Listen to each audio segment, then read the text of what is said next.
शीत दिनटा पानी ठंडा पानी पूरा ठंडा लगुच पानी उषुम करके पीबी उषुम हो जाओ पीबी ये पानी उषुम करी पीब बोली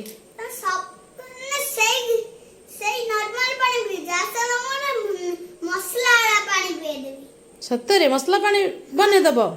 चलो देखिया केन बनेब पानी गैस बसेब से तो गब गब होई फुटिबो टे लंका गुंडा एबे देखो पानी की फुटी आसलानी 1 स्पून लूण पकाइबो हल्दी गुंड 1 स्पून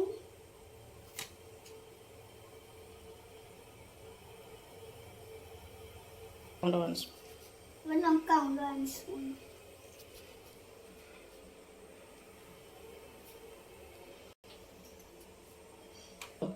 भलसे मिक्स कर दबो तो तेल में दे छान दबो फुट्टीबा को मसला अंदर डीजल पेगी देखिबा चल ग्लास रे होजी मामा पंसला पानी असलाना पानी रेडी पीगी देखो केमी लागछ मटे कहबो तो बिया मसला वाला पानी टेस्ट करी देखिया केमती आइछ केमती लागछ बढ़िया पूरा परफेक्ट मसला पानी पसंद मते कहबा रेसिपी त मु अपन मु शेयर करिबी बाय।